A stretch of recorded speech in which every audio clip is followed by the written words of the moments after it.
So here we are, Meade Monger and Dr. Dirk Perritt. Thank you for coming on our podcast. Thank you for having us. Yep. Thanks so much, Josh. I appreciate you guys taking the time. You two are some of the busier people I know and doing a lot, as evident by the many meetings that we now spend together weekly. I am grateful to have been connected with both of you. Meade and I have worked together for quite some time now, and now we work together with you, Dirk, on MD Health Pathways and the cool things that you're doing. Just real quick, and then I'll let you guys properly introduce yourselves, but just to give some context, Dirk, you founded MD Health Pathways to tackle real struggles that families face, like the lack of accessible care and financial burdens. And it's appropriate because you yourself are a doctor, and so you've seen firsthand what it's like, and I want to dive into that. And then what's cool is Meade founded Omniscient Health, and the helping business owners and healthcare professionals and other business types like Dirk be more effective and efficient in meeting those goals to help with healthcare. So what a perfect combination. What's cool is usually I have a partner on the podcast and I talk to them, or I have a client who I talk to them. But here we have both. So we have this cool energy. And so I'm really looking forward to diving in with you both. I'll go ahead and let you both introduce yourselves properly. Meade, why don't we go ahead and get started with you, just because I've known you longer, and then we'll go to Dirk. Thanks, Josh. And thanks for having us on your podcast here. It's a real pleasure to do it, especially with Dirk, who we'll get into talking about how we're working together in a moment. But just to give you a little bit of background, I ran the digital practice of a global consulting firm, and worked with companies to transform them, especially using technology to make them much more efficient and much more effective. And then a number of years back, started working with healthcare companies, and especially found that in the healthcare industry, there's a lot that can be done with technology, and there's a lot of challenges, I think, that most people are aware of.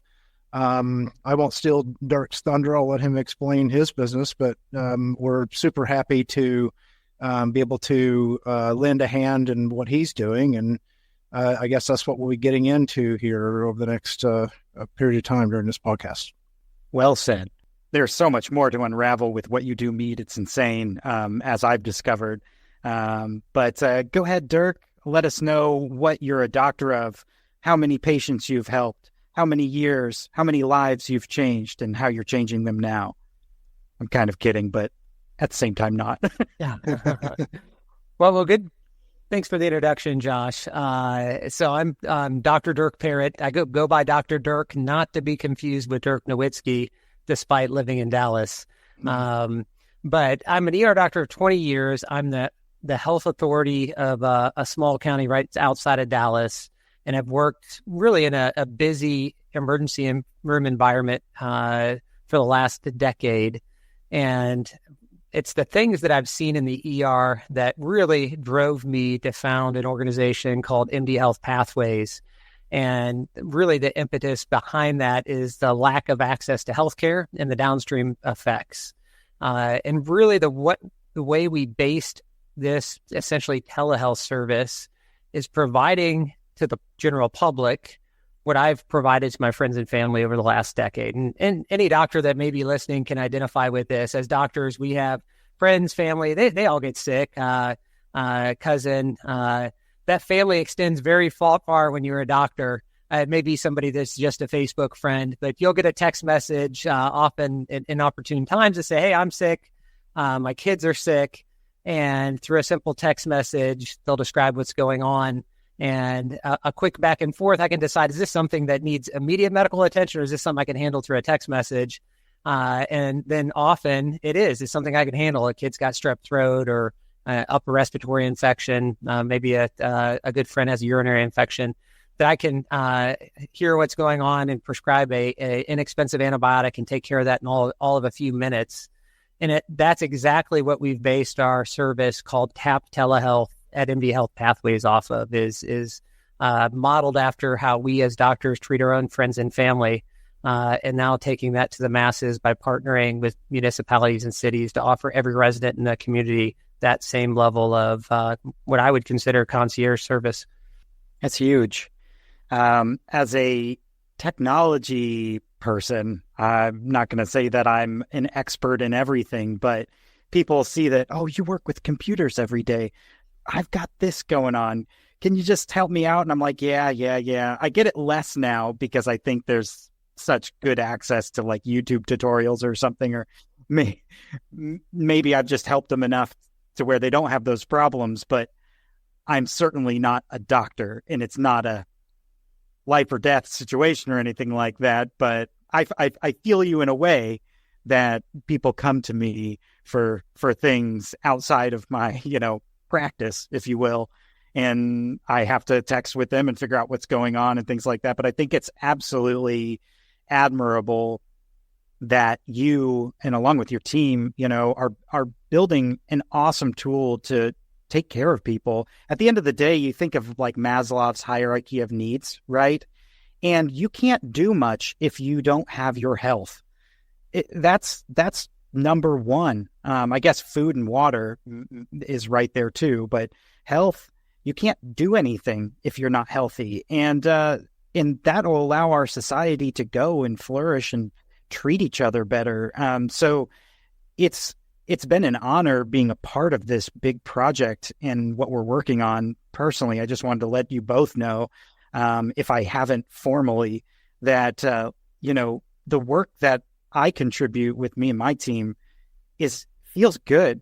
I actually am stoked to tell some of the few people that I speak to all the time that, I'm actually feel like I'm helping healthcare. And I don't know if, Meade, you feel the same, but that tugs at me. Yeah, absolutely. I'll tell you, I first started getting interested in healthcare when I realized how antiquated it is compared to other industries and how much of an impact it could have. It wasn't until around 2014, when healthcare providers were mandated to implement EHR systems. And before then, most of them hadn't done that. So I think just about all of us can remember the days of going into the doctor's office and filling out the paper clipboard, looking at the file room full of paper behind the front desk.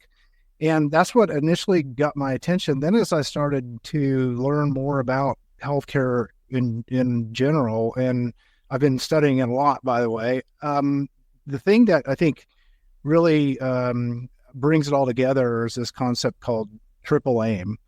And triple aim is three goals of increasing having better cost of care, better access to care, and better quality of care. And there's many arguments out there that it's hard to do all three. So if you're going to have better access to care, it's going to cost you more. If you're going to have better quality of care, it's going to cost you more. If you're, et cetera. So you can't get all three. But with technology, I believed it was possible. And with what we're doing with Dirk and MD Health Pathways, absolutely. They've come up with a concept that is very affordable, that gives access to care to a lot of people, and is very high quality because we're using technology to enhance the quality and leveraging capabilities like AI to really be able to treat a lot of people effectively. Yeah, you are also making me think about my realm of design and development, where it's this triad: speed, price, and quality. Pick two. I think, over time that's changing a bit. It's getting better, but it's hard to get all three of these big components of whatever realm you're talking about, because one, if you increase quality or something like that, usually, okay, now I have to spend more time. It's a difficult dichotomy in a line to draw, or to walk, if you will. I wanted to get your perspectives from both of you, because Meade, you had mentioned how antiquated healthcare was once you started to dive in.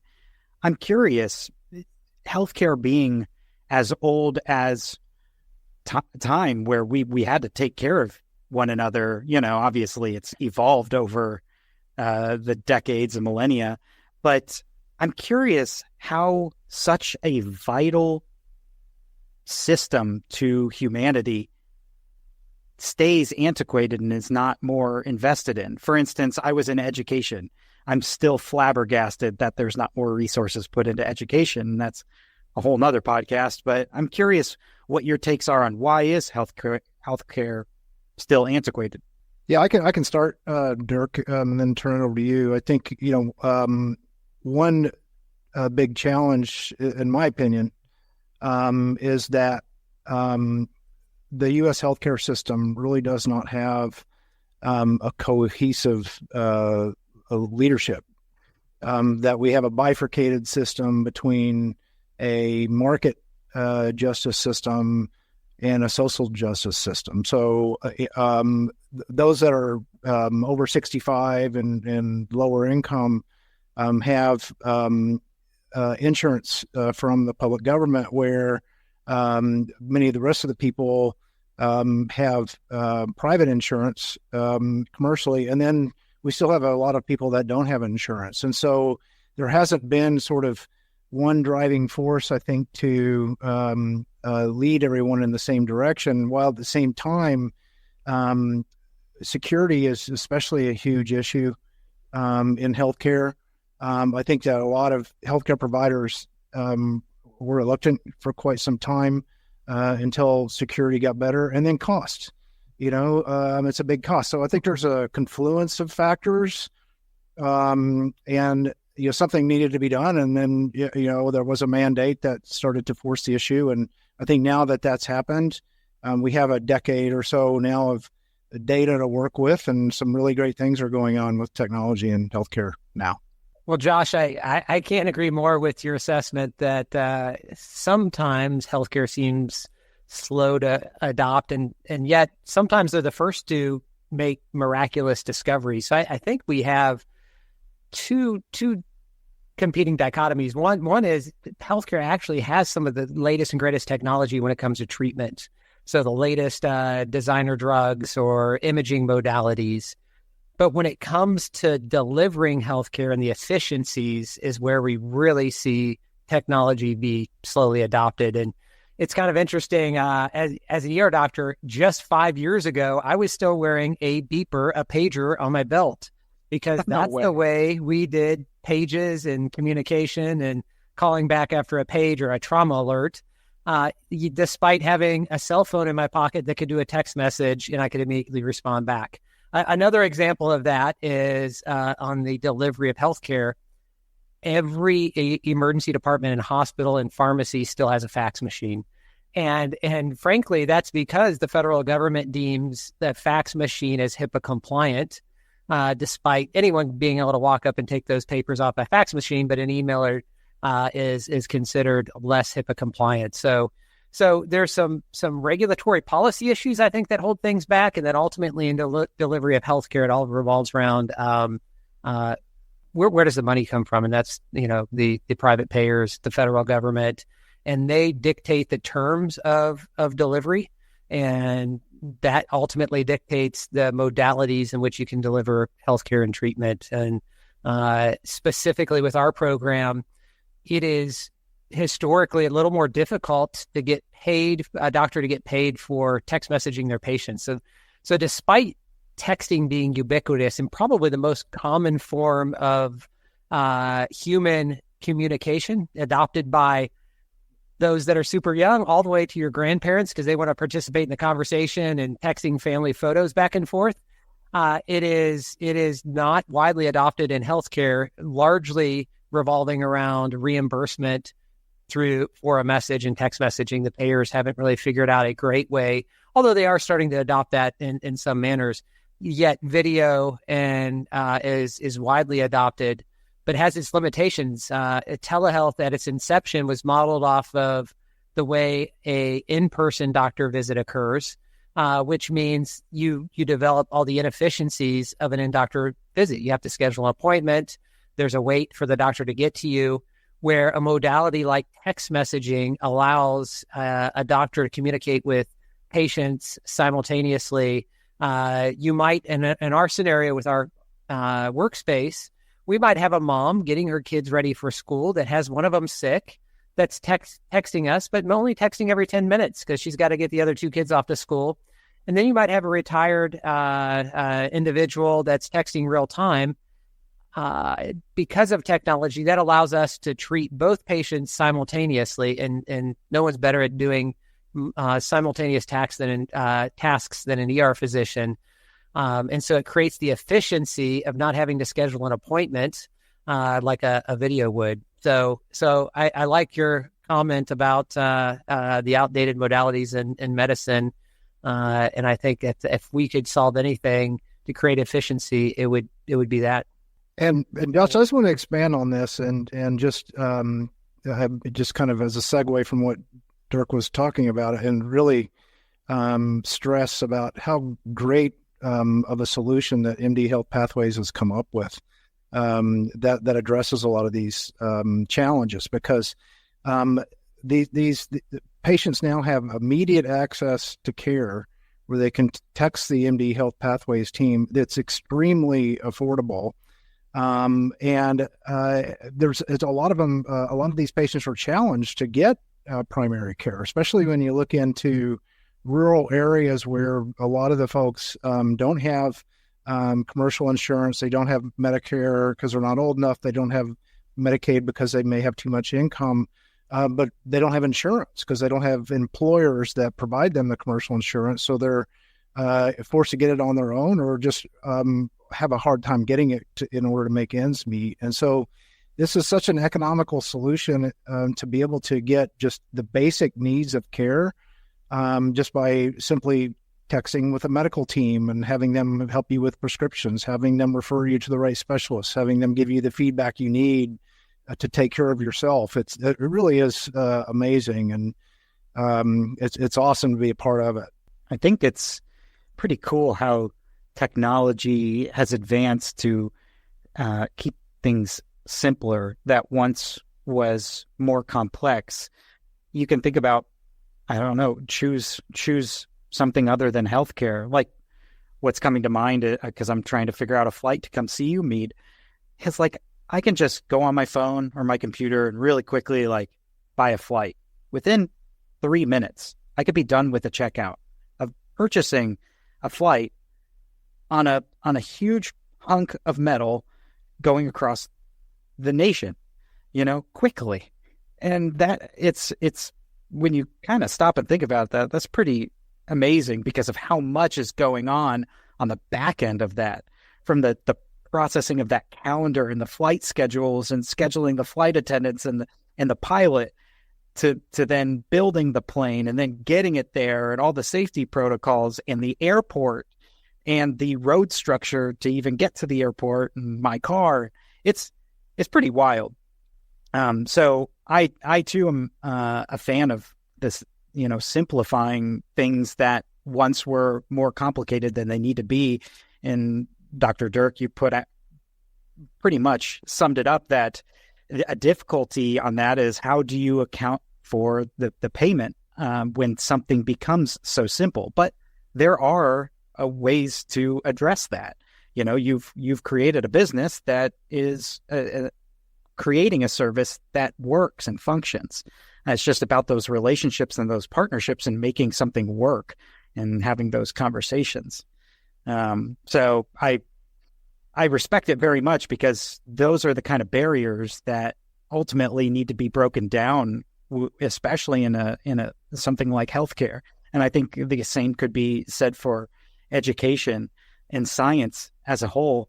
We were talking earlier, and it got me to think about scientists and because Dirk, you had mentioned we're actually having some of the most cutting edge technology, but then there's this disconnect on the process of how that technology is put into use to connect to the population. And I thought immediately about a scientist in general, people working at CERN and discovering things about the atom that we had no idea, or whatever it may be, developing new technologies, microprocessors. And these guys are just doing, guys and gals, whoever they are, deep within their work. And ultimately, at the end of the day, how do you communicate that and disseminate that to the bigger population? And then how much time does it take for that technology to roll out into the world? And so I think like momentum is a part of this too, where, thinking about healthcare specifically, there is so much going on daily in a hospital or, an ER.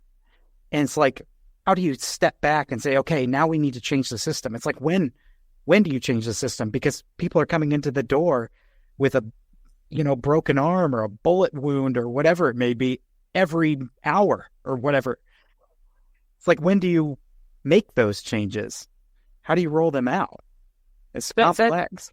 That's really interesting you bring that up. When I started emergency medicine about 20 years ago, about 70% of what I saw in the emergency department were true emergencies. They were the gunshot wounds, the car accidents, the strokes.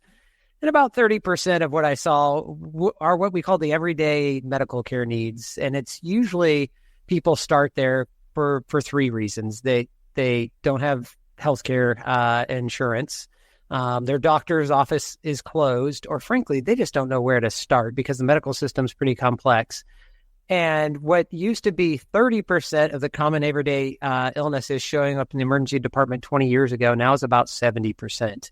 And 30% are the car accident strokes. So what happens when those numbers flip like that so severely? A couple of things is those that need that truly emergent care, hence the name emergency room, aren't getting it easily. And it's kind of the needle in the haystack. So you may have people sitting in your waiting room that appear like everyday medical care needs that truly are emergent. And it's our job to sift through those. I'll give you an example of a patient I saw, 6 months ago. And it was a guy that came in.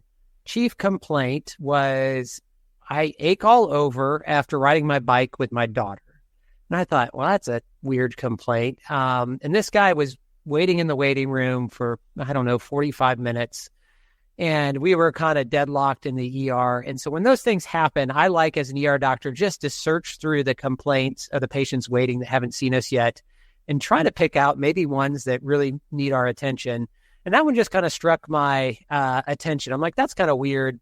This guy says he aches all over after riding his bike with his daughter. So, because first thing that came to mind is, if you have your really athletic person that's going to do CrossFit and they overdo it, you get rhabdomyolysis. That's like a breakdown of muscle tissue, cause you to ache all over. Your urine's pretty dark, and there's some pretty classic symptoms you can elucidate when you go see someone. So I was more out of curiosity. I was going to see him to see if that was the case, but it didn't fit that he did this while he's with his daughter. I'm like, wow, your daughter must be really in good shape if she can keep up with you if you're pushing yourself that hard. So I go out to greet him. I get a little history. His daughter's all of 8 years old, and they rode their bike up the hill and back a couple of times, and suddenly he felt like this. I'm like, well, explain to me what's going on. And he said, I feel this sense of anxiety and feeling like I can't sit still, and I just kind of achy all over, and it goes up into my jaw and my arm. Well, those are kind of the classic words, but he didn't say that to the triage nurse. Now he's really got my attention that this is a missed myocardial infarction or a heart attack. So I immediately walk him over, get his EKG, and sure enough, he's having a heart attack. And so when you overwhelm the system with these unnecessary complaints, it makes it really hard to really pick out those that are having emergencies. And so there is a huge need for our emergency departments in America. They're one of our most valuable resources. Same with our 911 system. But they are being overwhelmed with individuals that just don't know where to start, maybe don't have access. Their doctor's office is closed, and they don't have any other way to access the medical system except through the ER. And so what we're trying to do is get to the people before they ever have to check in the ER, offer them an easy opportunity to interact with us. And if you don't make it simple, if the minute you offer a barrier, and that barrier might be, the doctor will see you in 6 hours for an appointment. Well, in medical terms, 6 hours is expedient. That's excellent. You tell someone they got to wait 6 hours for something they have a medical complaint for, their chances of going to the ER, what they think is going to be immediate, goes up tremendously. But if you offer them the ability to immediately text with a medical provider, a doctor, and get some answers, then the likelihood they're going to stay in their home and text you on their phone, it goes up tremendously. And the likelihood they're going to go seek medical attention in the ER goes down. And so it's really of reducing the barriers, the wait for them to contact that medical provider. And you've got to do that in a number of ways. You got to, reduce if you think of the office staff, when you walk in the emergency department, first person you see is usually a registration person to get your name, your insurance card. Then you'll see a triage nurse that gets your medical complaints. And then you get sent to the waiting room until you can be seen. With our system, we truly connect you with the medical provider immediately. There's no in between. We're not collecting insurance information. Quite frankly, we just care verifying your identity and then connecting you with the medical provider. And we can only do that because of technology. And it creates patient satisfaction and simplicity, but it also reduces cost. Imagine all the people we just eliminated in the chain of cost by connecting you directly to the patient. All the middlemen that need to do those things, and technology can do all those. And so it reduces our costs simultaneously. Dirk and Josh, I've got to jump in on this topic because the title of my first dissertation in my PhD studies was non-emergency visits to the emergency room. And what I was able to gather was data over 6 years of every emergency room visit in the state of Texas. And I was able to see that a significant portion of the patient visits, because I could see every procedure that was done for every single patient, were situations where the ER didn't provide any procedures. So they basically just visited with a nurse or a doctor and were not treated at all.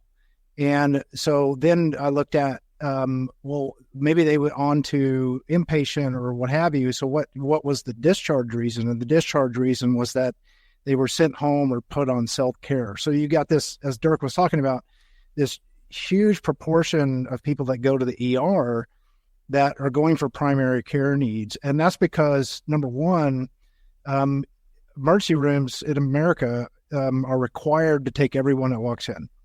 And number two, there are not primary care facilities available to people that need this kind of care and don't have access to care. So they go to emergency rooms. And so the point of the dissertation, the concluding point was based on some analyzing cost of what it takes for an emergency room to treat a patient versus a primary care facility, which there's a substantial difference. It's very expensive to go to the emergency room.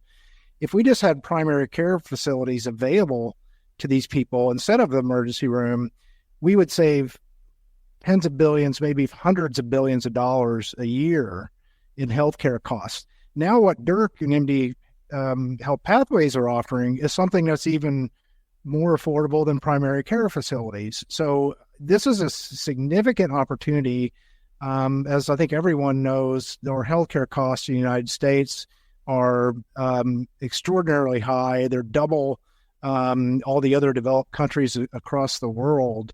And this is a big area of opportunity to reduce those costs. And with what MD Health Pathways is doing is a great solution for that. Yeah, clearly. It's always, I don't know if frustrating is the right word, but hindsight's 2020 in that, like, why wasn't this created sooner than later? But the fact is we're here and you've created it and now we're building it. And so great. At least it's being done. It makes me think about, just what barriers were in place to transform in large systems like this. Like when you can do a dissertation, and I'm not undermining it in any way that didn't take you a significant amount of time, but I would imagine there's a lot of people who know that is an answer. That, well, instead of like an emergency room, let's make some primary care facilities open 24/7 to make it more efficient. Why wasn't that done? Good question. Yeah, I guess it's rhetorical at this point. Real quick, before we dive deeper, I want to know with each of you, what inspired you to start working in your particular industry as a professional? So Meade, getting into like the data science and the technology, and Dirk, why did you become a doctor to begin with? Want to go first, Dirk? Sure. So I was an engineer before I was a doctor. I was a biomedical engineer, so I really love breaking things down in their most simplest components and trying to come up with a solution. The downside to engineering, at least when I started, was there wasn't a whole lot of social interaction. But I have more respect for my engineering friends. They're some of my smartest friends. I decided to move on to medicine. One, it fascinated me, the human body. And then two, I really liked the aspect of getting to interact with other people and other individuals. So it kind of drove me on to go that next step, to take it to medicine. Then ultimately, I feel like I'm circling back to my engineering, having seen what I've seen in the ER and trying to come up with a solution. It's kind of interesting the way MD Health Pathways came about. Came from a number of years of me complaining to my wife of the patient, the single mom that comes into the ER. She's got 2 young kids. It's late at night. The ER is not an environment for 2 young kids late at night. There's things you just don't want them to see. So having 3 daughters myself, I'm very cognizant of that. I try to get to those patients as quickly as possible, always knowing I've got to get to the true emergencies first and then kind of circling back to those families. And often it doesn't take me very long. It might take me 5 minutes to see 2 kids that have a minor complaint. Maybe it's an infectious peering rash or strep throat or something I write a $5 prescription for. And I walk out of the room and I overhear hospital registration, say, ma'am, we see you have no insurance, but we're a not-for-profit hospital. What normally would cost $2,800 for your 2 children, if you put $1,800 on your credit card today, we'll call it even. And there's just some level of guilt that every doctor that walks out of that room, they know that patient's believing that money's going to the doctor. And they're going, oh man, that doctor's making a killing, or that greedy doctor. And really, almost every doctor I know feels for that single mom. She's got to make a decision. Is she going to pay this, pay for a rent?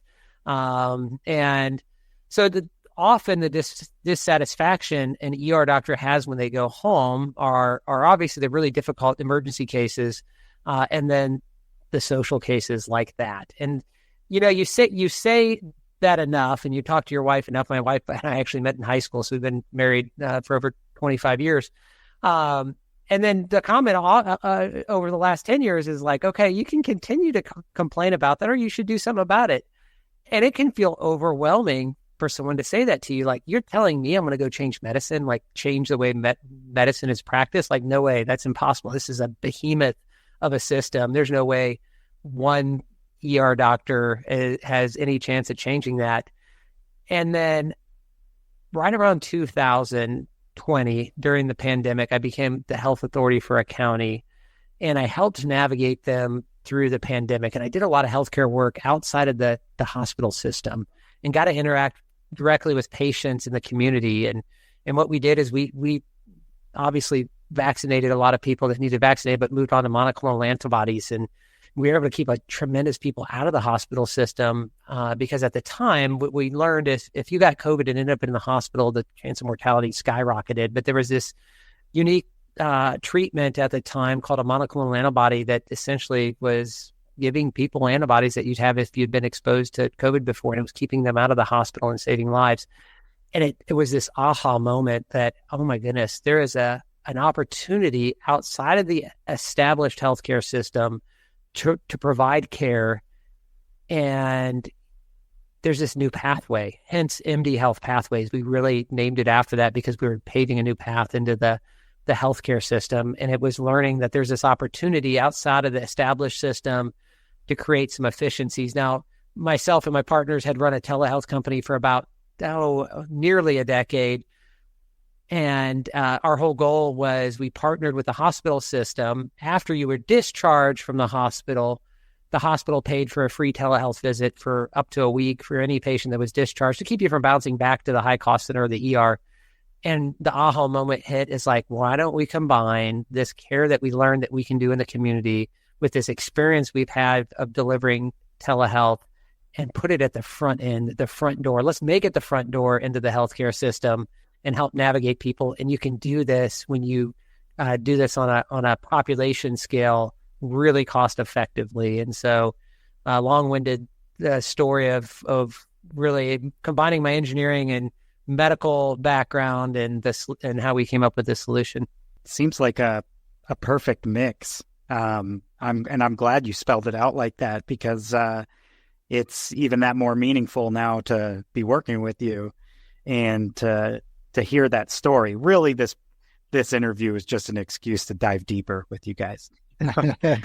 How cool is it that, people who will use this service in the future or are using it or are interested in it, whether they be a councilman or a mayor or a decision maker or a mom, can hear it like directly from the founder, and then another founder who's helping build the technology.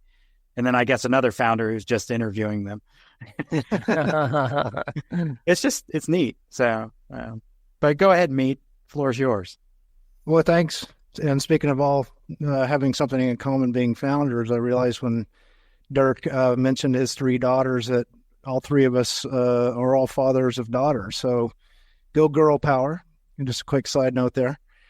So I have a real passion for addressing really big challenges, and have a history of being in situations to do that and using technology to address them, and quickly standing up technology solutions to manage those challenges. So just a couple of examples.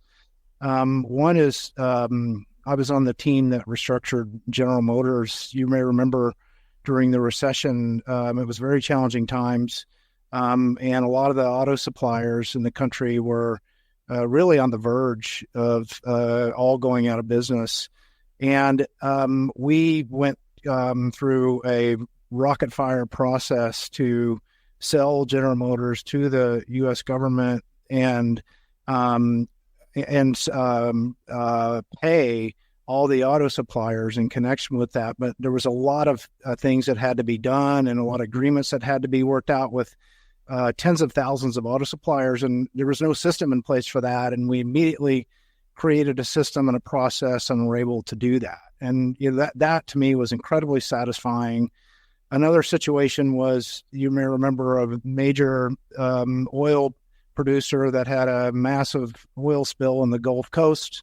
They don't have a system in place to deal with that either, right? And so they had, as you probably saw, an incredible amount of cleanup effort, a lot of claims by individuals that were affected by the oil spill, et cetera, et cetera. So another situation where we had to stand up a technology solution to deal with all that.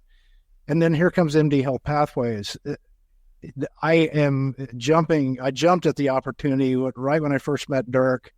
I think I called him every day after we talked for the first time, and helped him understand how we can build a great technology solution to do what he's doing. And not to take anything away from what Dirk and the team have already put in place, because it's working and working well, but we want to create a really powerful solution that gives not only patients the ability to have instant access to primary care help, but also information about their medicine. We want to build in and information about specialists. We want to build in AI capabilities where we can support the medical team in quickly diagnosing and answering their questions, and really take this to a level where ideally it becomes commonplace, that it's something that a lot of people will use to rely on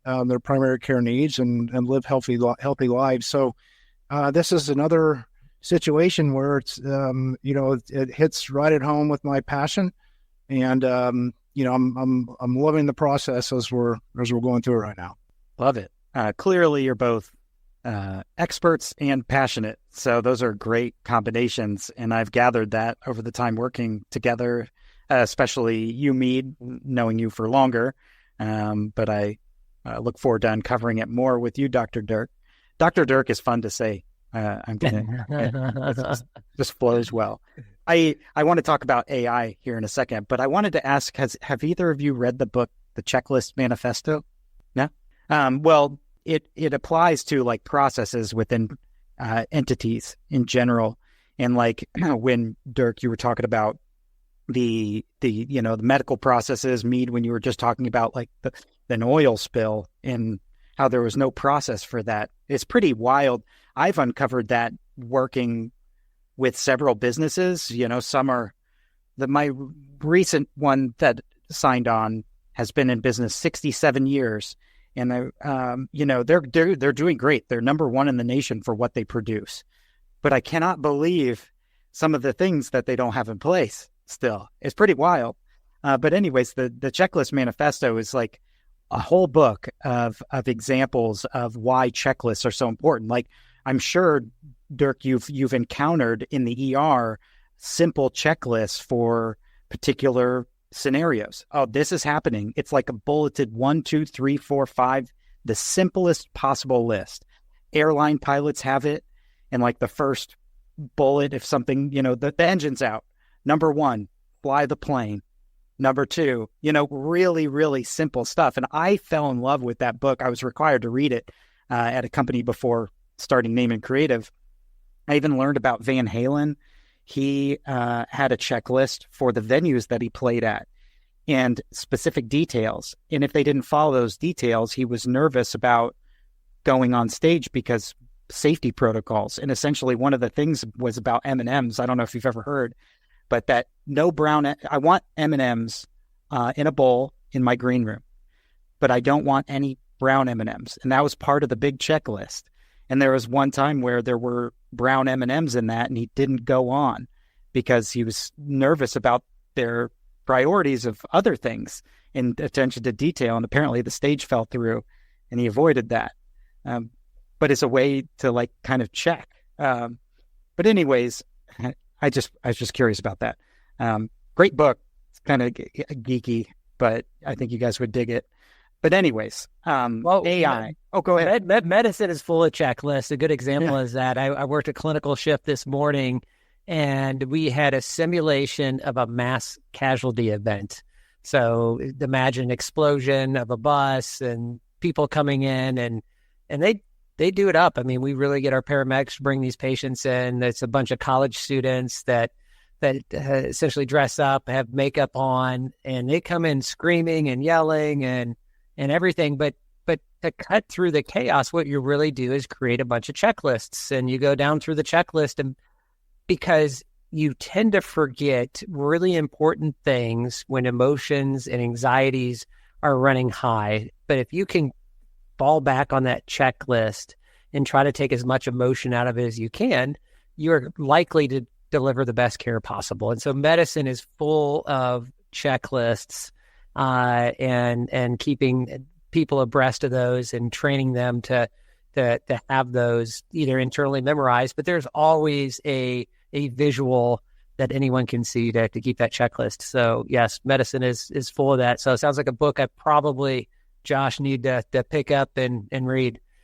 You probably like inherently read it in a way because of your training, but I think you dig it because it has great examples. And for me as a business owner, it's helpful, and I always can improve. That's the beauty of owning a business and working hard like this, is there's always room to improve. But I like the simplicity of what that does, because at the end of the day, I'm a designer. Like, my bread and butter is design, and like a huge principle of design is to keep it simple. The less is actually more in a lot of ways. Look how successful Apple is. You're wearing Apple headphones. I am. I'm on a Apple laptop. I mean, they've dominated the space trying to make things as simple as possible. And it's funny because you think that's easy, but it's actually really difficult. Like, try to design a logo that's never been designed for someone. People go, why is a logo designed? Why isn't it like $100 to design a logo? It's really hard. It takes a long time and a lot of work. Did you know that Nokia used to be a paper mill? Nintendo sold instant rice and was a taxi company? Marriott used to be a root beer stand. Samsung used to be a grocery trading store. And Wrigley used to sell soap. Businesses evolve, they pivot, and go through rebrands. So, is your business going through a transformation? Come to Naaman Creative. We can help rebuild it, brand it, and evolve. Contact us today at info@naamancreative.com or visit our website at naamancreative.com to get started. But you had mentioned like that there are a lot of outlined checklists. And it got me to think of the connection of what you can do with AI.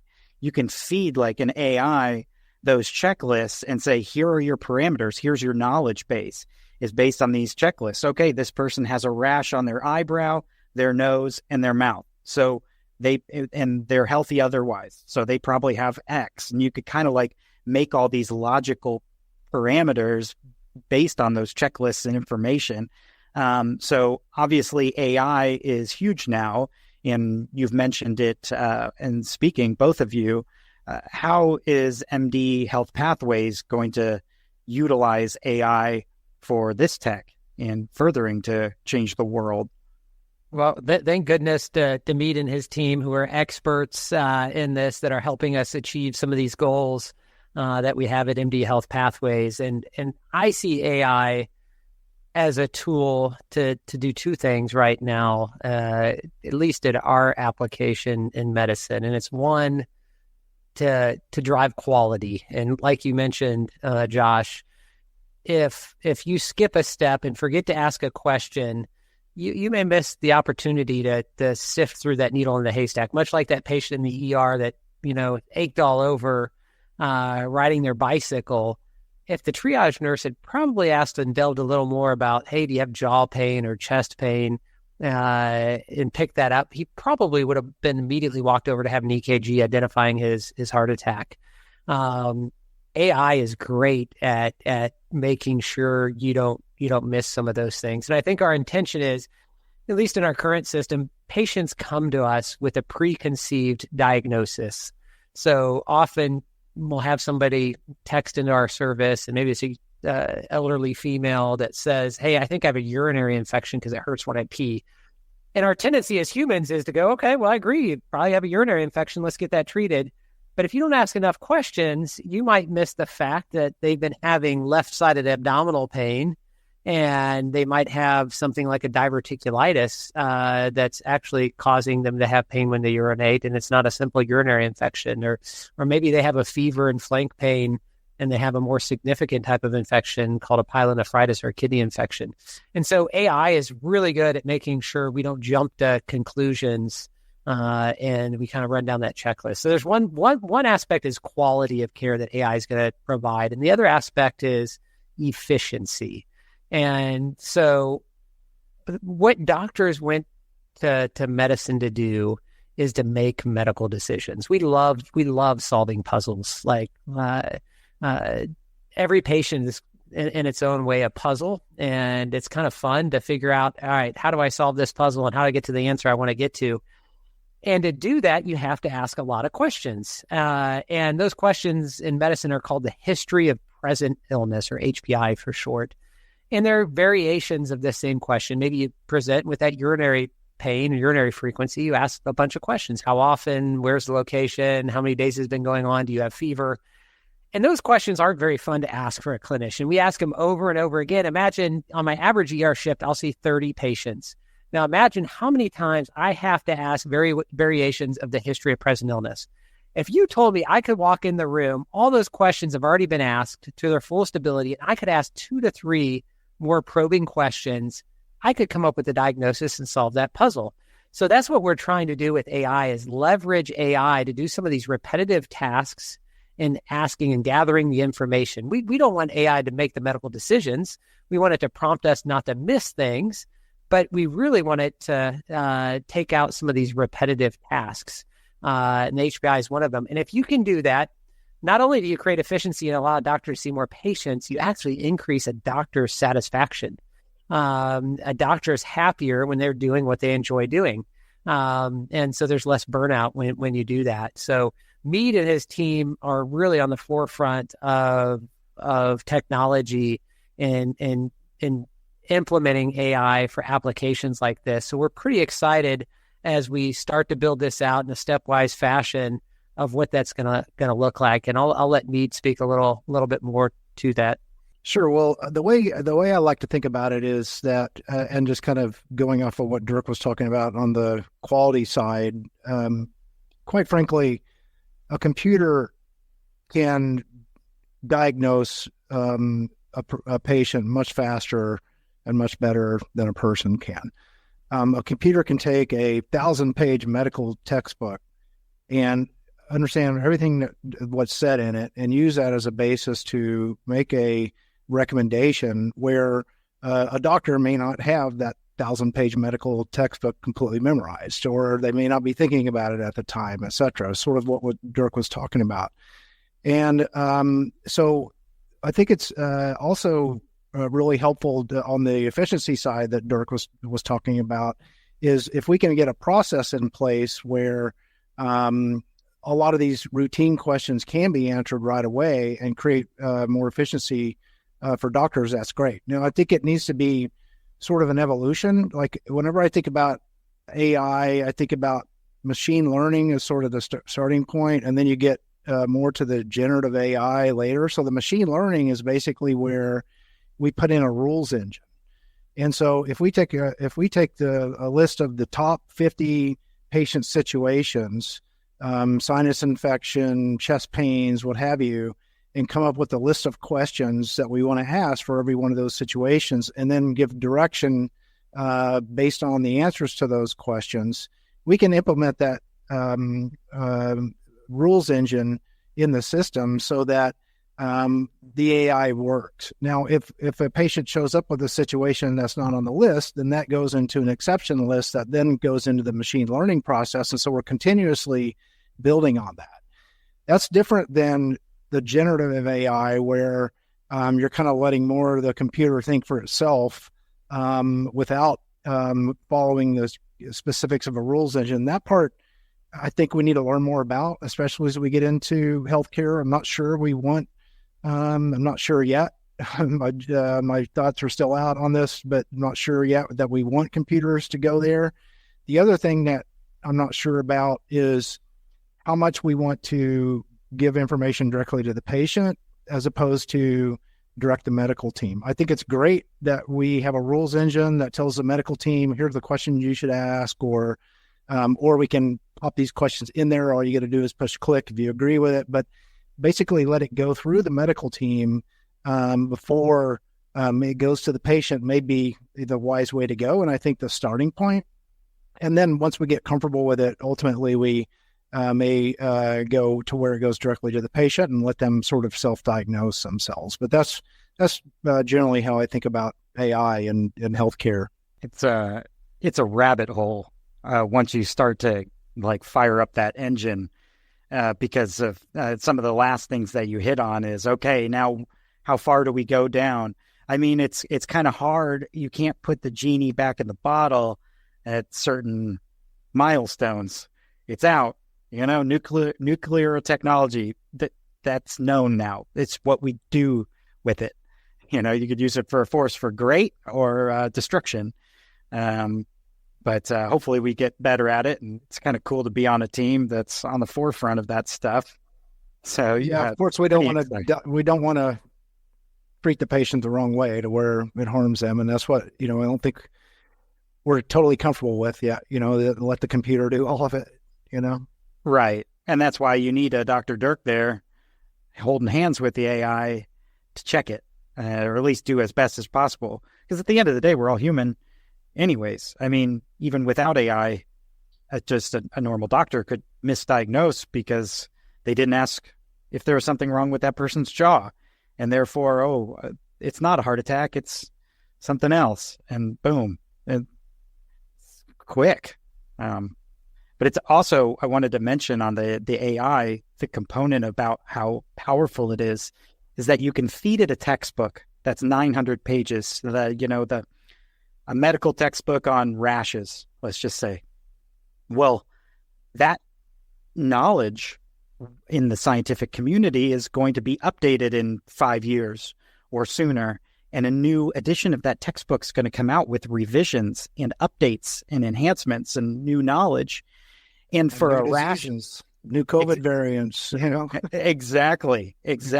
And it might take a doctor, like, how do you keep up with all that? But instead, you could feed an AI the most updated textbook, and it's updated then.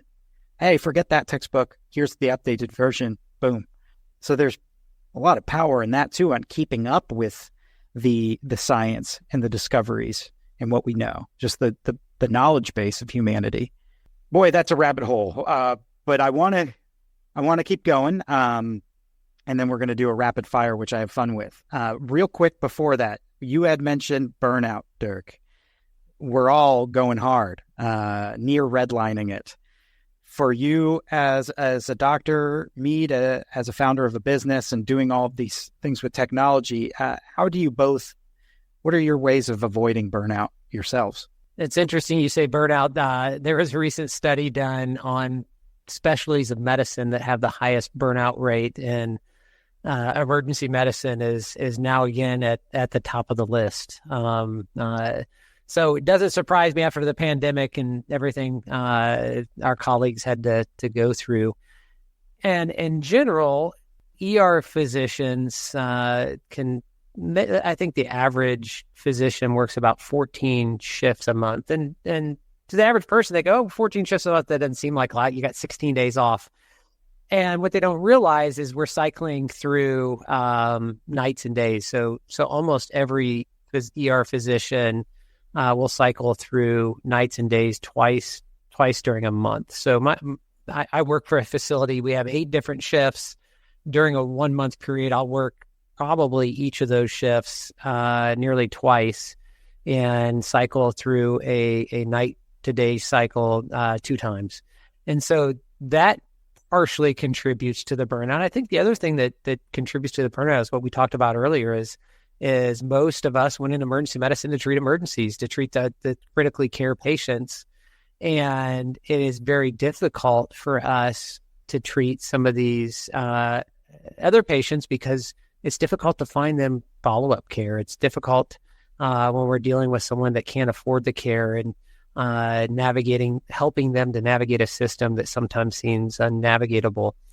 And because of that limit, that limit of 15 shifts a month, or like a pilot might have how many hours they can fly, if you breach that, it kind of contributes to burnout. What we have found is the doctors that staff our system can actually work more than that limit, because they're outside of the high stress confines of an emergency department. They're working from their own home and treating patients through the telehealth system. And there's a different type of satisfaction you get out of that, because you're seeing patients really appreciative of this low cost, simplistic, immediate care you're offering them, and getting that kind of feedback can be a tremendous boon to your own mental health as a medical provider. And so because of that, we're able to capture a lot of doctors that are interested in working on a telehealth platform like this, where never in the history of an ER physician could you practice outside of the confines of the hospital. Maybe you could go work for an urgent care. That's stressful sometimes in itself. But now we're offering some other opportunities to extend the lifespan of a practicing physician. Another one is a type of persona of a provider that we pick up and bring onto our system is the mother that wants to have a young mom that wants to have kids or be at home with her kids. You can only imagine training, 8 to 12 years to achieve your medical degree, and then wanting also to have children as well. And for a short period of time, maybe it's 3 years, 5 years, that you want to really be home with your children and supporting them. And the emergency medicine lifestyle makes it very difficult. But that woman's often then faced, do I give this career up altogether? Because if you leave medicine for 3 years, it's really hard to re-enter the field kind of as your kids grow. Taking on something like a telehealth job in the interim really allows those women to maintain part of the workforce and then migrate back to the ER if they desire afterwards. So there's just really a lot of opportunities this type of medicine practice is offering the medical community and helping them keep away from burnout. So what I gather is that you avoid burnout by creating a system to avoid burnout. Yeah, you know what? Specifically for myself, solving some of these problems I've seen in the ER does create that satisfaction. And if I had to do either of these full time, I think I would experience some level of burnout, even just focusing all my focus on the business aspect itself. But having a good balance between both inpatient care and some of the solutions that we're offering does, even though I'm working more, does create that balance that helps me avoid that burnout. Cool. How about you, Meade? Well, burnout of physicians has actually been a research topic of mine.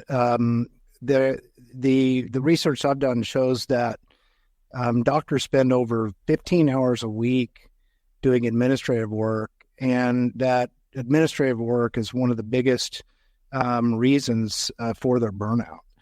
And that goes back to how antiquated the industry is and the process is. So after every patient, doctors need to document everything about the diagnosis, the treatment, the prescriptions, and everything. And then that documentation needs to be taken and assign codes to deal with trying to collect from all the different insurance companies. So it's a really laborious process. And actually, Dirk and I have been talking a little bit about this, and we are exploring some of these new opportunities to record these visits and use digital transcriptions to create the documentation, as well as coding the bills and that sort of thing. And of course, with the MD Health Pathways platform, we're going to have everything digitally, through text anyway. So I think that, if we're able to address that challenge for doctors, it's going to reduce burnout a lot. Either, they can spend more time at kids' soccer games, or they can see more patients, which would create access to care. But to me, this is a really big opportunity that should be solvable, because there's no reason why they should be spending almost half their time documenting their patient visits. Yeah. And what about your burnout? You're a hard worker. How do you avoid it? Well, just personally, I have very much a routine, and I've trained myself to shut it off, at the end of the day, or in my case, at a certain time in the evening or night, that, I'm not going to be productive the next day if I don't. And so, we all kind of have our ways of going about things, and I've kind of developed my own sort of routine to be able to kind of do everything I want to do, but also get a lot done, I guess. That's great. Routine. That's something I learned about with my daughter. She just turned 2. And once we got her routine, because we had a baby coach from Turkey that my wife was friends with, give us a map of a day. And that was a game changer. And I kind of adopted that myself. So I'm right there with you on that. I've been trying to change my ways. I get up real early now instead of staying up super late indefinitely, and then I'm burnt the next day. But that routine helps me stay on track and stay fresh. So that's good to hear that I'm on the right track, because clearly you're doing it right. Well, I'd struggle really if I was in Dirk's shoes, because if I had to do the night shifts and have an erratic schedule like I think you have, Dirk, it would be hard for me to have that routine. So I'm impressed with how you're able to do everything you do, and with the different schedules that you have to deal with. Yeah, same. I'd be remiss before rapid fire. Dirk, can you tell us maybe like the wildest story that's happened to you in the ER? Maybe it's like a heroic story and it's a wonderful success, but just something maybe that's top of mind, because I know it's not the first time someone's asked you. I can't like go through an interview like this and the listeners are like, why didn't you ask that question? It's like I had a police officer on And I had to ask him that question. Otherwise, people would be pissed. It's so interesting that I could easily answer this question when I first started emergency medicine because everything left an impression. Like I had a million good stories in a month, and then the more you work emergency medicine, the more things become routine, and the more you have to just get those crazy cases out of your head. And so what those shocking stories of like someone driving on a motorcycle into a pole and the pole literally you can see through it and it goes through their abdomen. Those definitely leave a spot in your memory, but it's more the social interactions now and the things that you find kind of interesting and funny that often are more memorable. I had a doctor friend of mine that just as Halloween's coming up this next month that it kind of had as a funny story. It's nothing shocking, but it was a young Hispanic mom that had a 2-year-old that came in. And this happens every Halloween. Moms bringing candy that they think had been poisoned or they're afraid their kids are going to eat that are poisoned. And this one year, this mother brought in an orange, but it wasn't just any orange. It was a blood orange. And as you know, if you've ever eaten a blood orange, it kind of looks bloody, like maybe there's some blood in that orange. And that mom brought in this blood orange and I had thought her child was being poisoned. And so my good friend went in the room and he speaks Spanish and was explaining to the mom, hey, this is a blood orange, like nothing to worry about. She just didn't believe it. She's like, hey, we need to do a test on this. Like, we need to send this to the lab. It needs to be tested. Did you see this? There's blood in this orange. And my kid, I don't know, maybe he's died of a bloodborne infection. So he asked for the orange. He unpeels it a little more, takes a little slice out, holds it up. He's like, this, you want this tested? She's like, yes. He takes it, puts it in his mouth, chews it a little bit. He goes, that's delicious. And she goes, okay, I'm ready for my discharge paperwork. So it's things like that leave more of an impression now. Now, what I also will say is I don't know the age of your audience, but I will tell you, all my friends have non-skid flooring in their bathrooms after the number of foreign bodies found in the wrong end of your body, and the common excuse is that I slipped in the shower. So every friend of mine has non-skid shower surfaces everywhere in their bathroom. After hearing the number of times I'll tell a story like that. So noted. That's wild. Well, thanks for indulging us. I couldn't move forward with this interview with at least asking. But that blood orange, that's a great story. I was wondering right when you started to say, what are you going to do to test it? I was like, he's going to just eat it in front of him. Yeah. That's the best way. Okay, fine. There you go. Well, cool. You guys have made it to a very special segment called the Rapid Fire. Sound effects and everything. Obviously, if you need to expand on something, go for it. But especially with 2 people, I'm going to challenge you. Try to keep it quick. And for the sake of time, it'll go to Meade first, and then Dirk, you can answer right after. You guys ready? I'm not sure what rapid fire is, but I'll give it a shot. I love that Meade has to go first. Yeah. It's good. It's all good fun. I have 4 questions. Usually I have a little more, but for time's sake, these will do. So, number 1, what is your biggest source of inspiration? Biggest source of my family. Good answer. How about you, Dirk?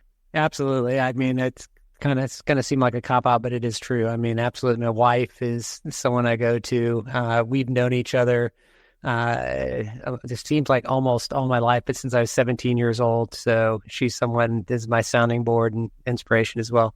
From 17 on, that is basically your life. You were just starting to wake up at that point. So that's super special that you guys have all that experience together. How cool. Yeah.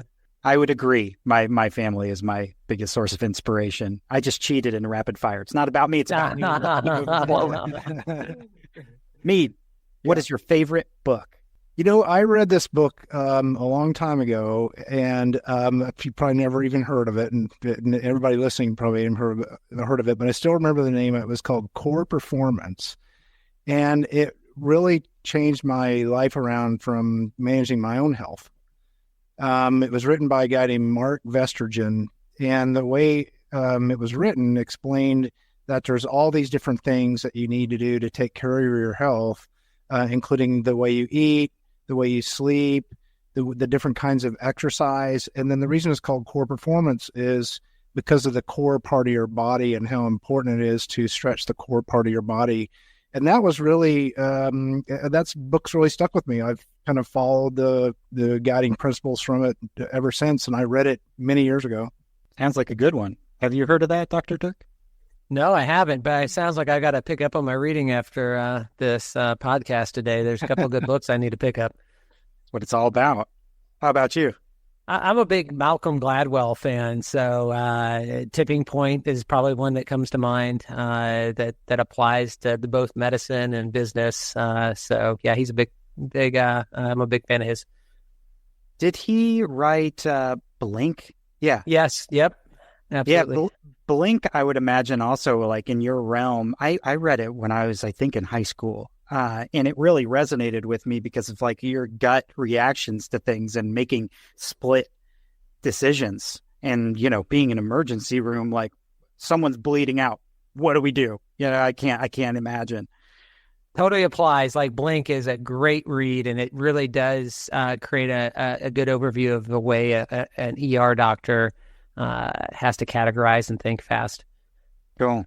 You guys are doing great. We're halfway through. This one might be the hardest one for you, Meade. Uh-oh. It's usually the hardest ones for me. Do you have a favorite musical artist or album? Oh, gosh. I know. It's not fair. Yeah, let me think about that. Surprisingly, I really like the more modern stuff. And so I've been listening more to kind of indie rock kind of stuff, and I like it a little bit more on the hard side because it gives me energy, to work out and stuff like that.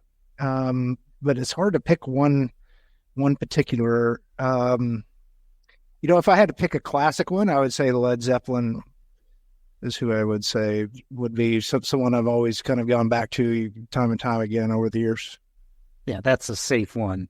It's also hard because, I imagine what you're struggling with is what particular flavor am I in the mood for today? And that's what you put on. Yeah, it can vary. That's the beauty of music. But Led Zeppelin, you can always let the lead out. Yeah.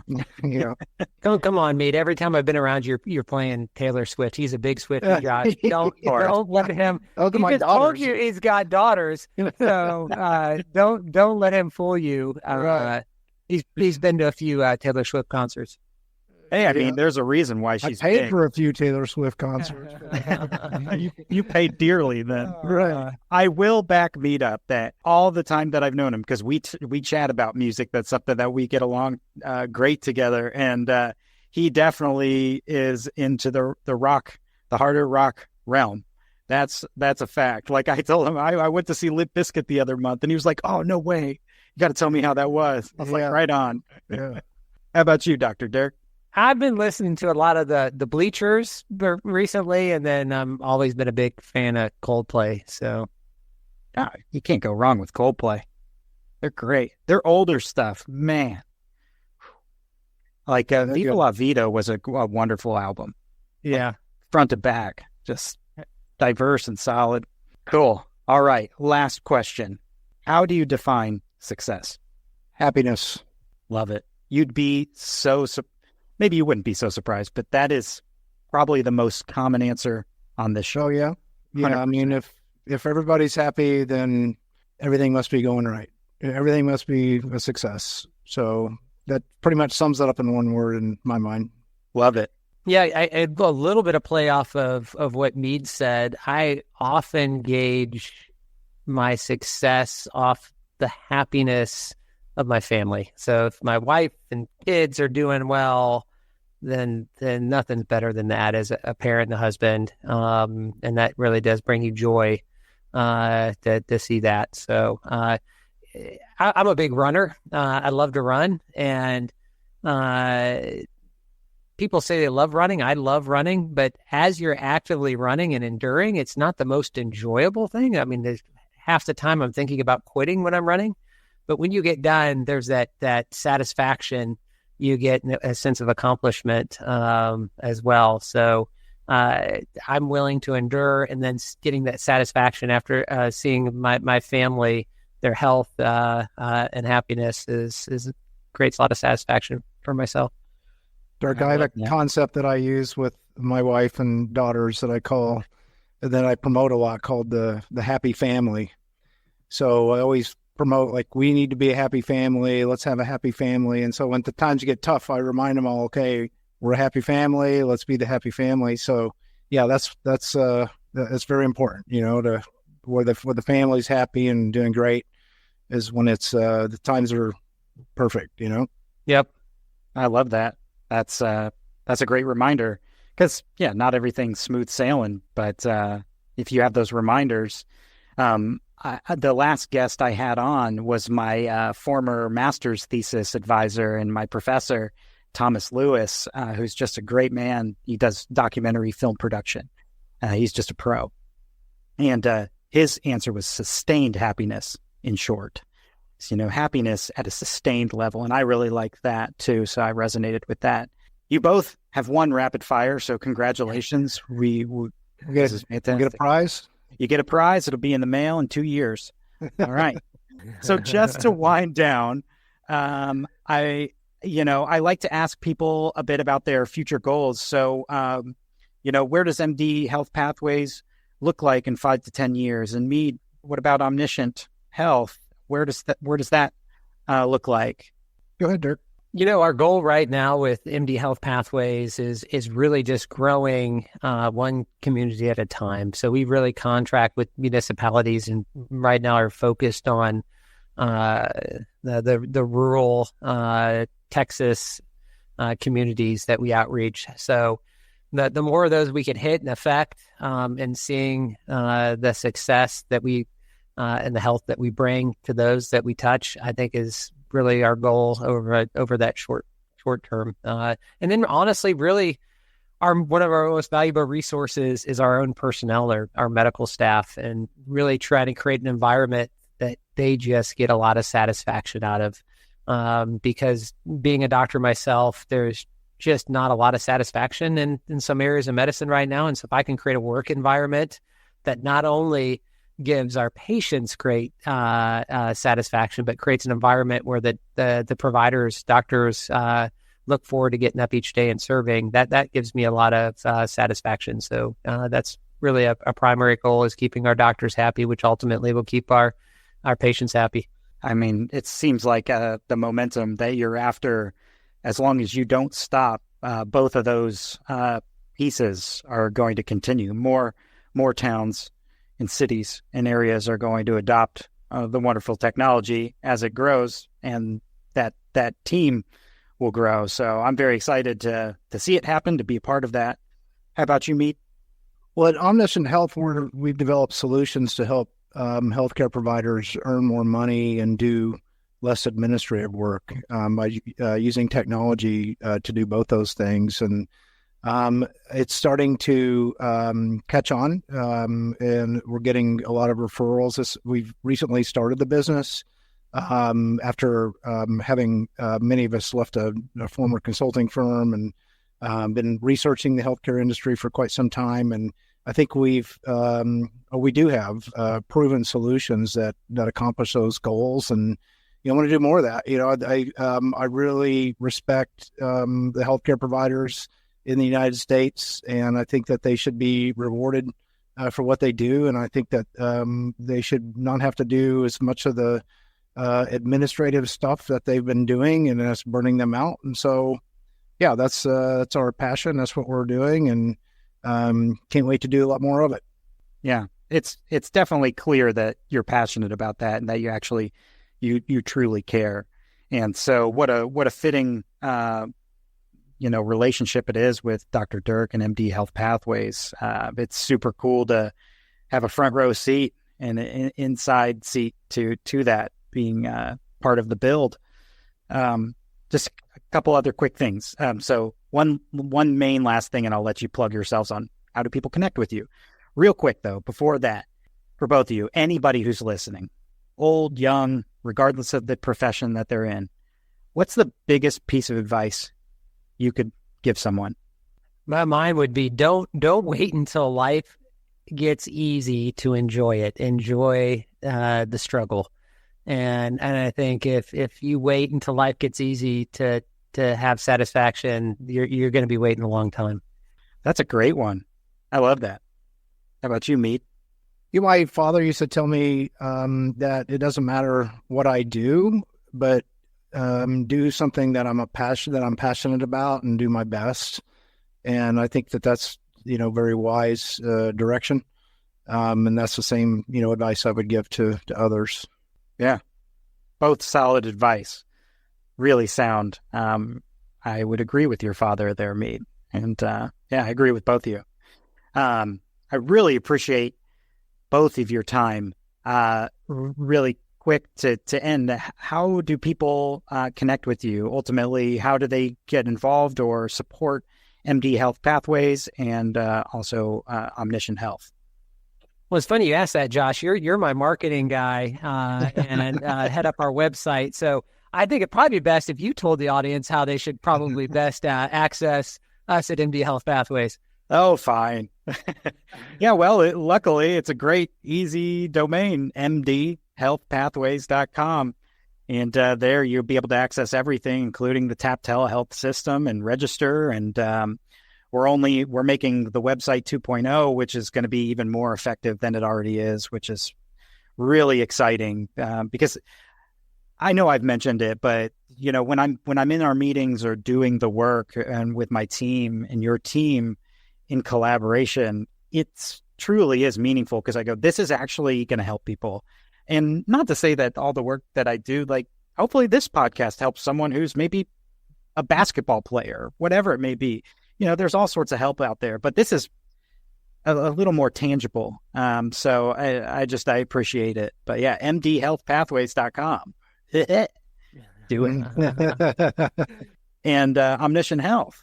Yeah, well, I'm excited to announce that the company that I have been operating under and doing research under is merging with another company of people that I've worked with in the past and have been working with a lot lately, as you two have been as well.